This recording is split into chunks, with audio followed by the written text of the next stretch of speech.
था और आने वाले वक्त में 8 और 9 और 10 को जो भारत मंडपम में आपका कार्यक्रम होने वाला है, ट्रेड फेयर की जो योजना आपकी बन रही है, क्या कुछ चर्चाएं उस पर हुई हैं? तमाम लोग यहाँ पर उपस्थित हैं। देखिए कि आज फुटवेयर में हिंदुस्तान एक अपना अलग स्थान रखने जा रहा है।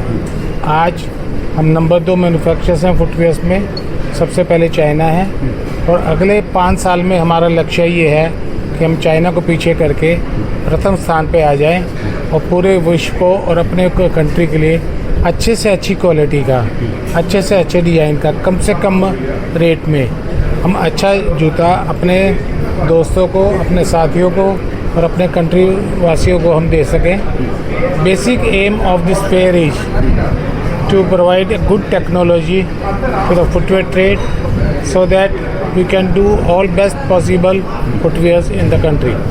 लेकिन भारत मंडपम में जो आपकी तैयारी चल रही है ट्रेड फेयर की, तो दिल्ली वासियों के लिए क्या कुछ खास रहने वाला है और क्या कुछ व्यवस्थाएं रहेंगी? क्योंकि ट्रेड फेयर में अक्सर ये देखा जाता है कि भाई पासिंग की भी बड़ा इशू होता है, तो थोड़ा सा इस फेयर के लिए किसी प्रकार के कोई पास की आवश्यकता नहीं होती है। पिछले साल लगभग 25 से 30 हज़ार लोगों ने इस फेयर को देखा है। इस बार हम ये एक्सपेक्ट कर रहे हैं कि लगभग 10,000 स्क्वायर मीटर के वर्ग क्षेत्र में ये फेयर लगेगा और कम से कम 60 से 70 हज़ार लोग इस फेयर को देखने के लिए आएंगे, क्योंकि ये बिजनेस फेयर है और बिजनेस फेयर में मोस्टली वही लोग आते हैं जो कि इससे एसोसिएटेड होते हैं। परंतु फिर भी मैं अपने दिल्ली वासियों से अनुरोध करना चाहूँगा कि आप भी आकर के देखें, ताकि आपको भी कोई नया व्यापार शुरू करना हो उसके लिए इसमें काफ़ी अच्छे चीज़ें मिलेंगी। कोई कंपोनेंट बनाने के लिए, कोई फुटवेयर बनाने के लिए, कोई रॉ मटेरियल बनाने के लिए।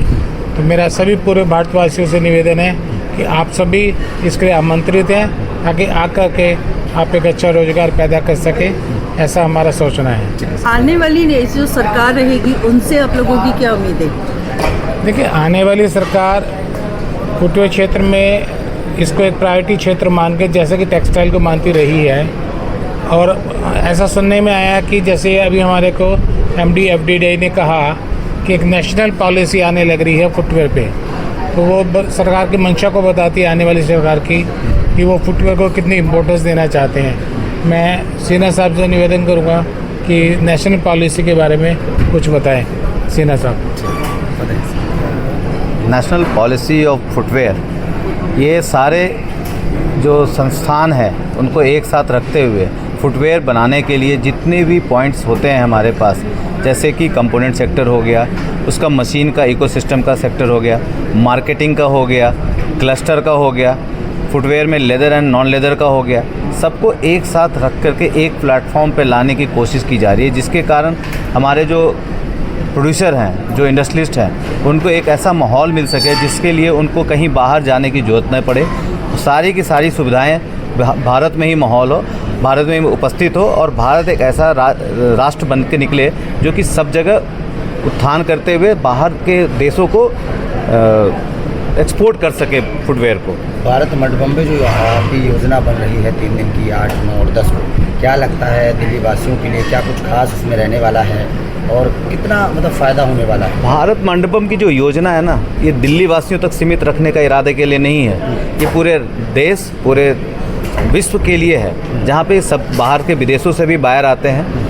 लास्ट टाइम भी हमें याद है जब हम लोग वहाँ पे गए थे तो बांग्लादेश के, नेपाल के, एशियन कंट्रीज़ के भी बायर्स थे, इवन यूरोप के भी बायर्स आए थे। तो ये एक ऐसा माहौल बनता है जहाँ पे कि बायर्स और बिजनेस कर सके आकर के। तो जो हमारे जो उत्पादक गन लोग हैं, जो इंडस्ट्रियलिस्ट हैं, उनको जो सामान है वो बेचना बहुत ज़रूरी है अगर आप बना रहे हैं तो। उसके लिए ये जो फेयर है बहुत ही इम्पोर्टेंट फेयर है। और यहाँ पे पिछले बार जहाँ तक अभी जहाँ बताया उन्होंने कि 250 से 300 स्टॉल लगे थे। मैं आपको बता दूँ, मैं बाहर के किसी कंट्री में गया था, वहाँ पे सिर्फ 70 फेयर लगे थे और उन्होंने बोला सक्सेसफुल हो गया। हमारे तो एक छोटे से संस्थान में, और सोचिए से संस्था 250 से 300 फेयर स्टॉल का फेयर लगा लेती है, ये बहुत ही उत्तेजनाजनक बात है और बहुत ही प्रोत्साहना बात है। मतलब ये बड़ी इंपॉर्टेंट फैक्टर है, बहुत ही इंपॉर्टेंट पॉइंट है ये। One has to understand that point.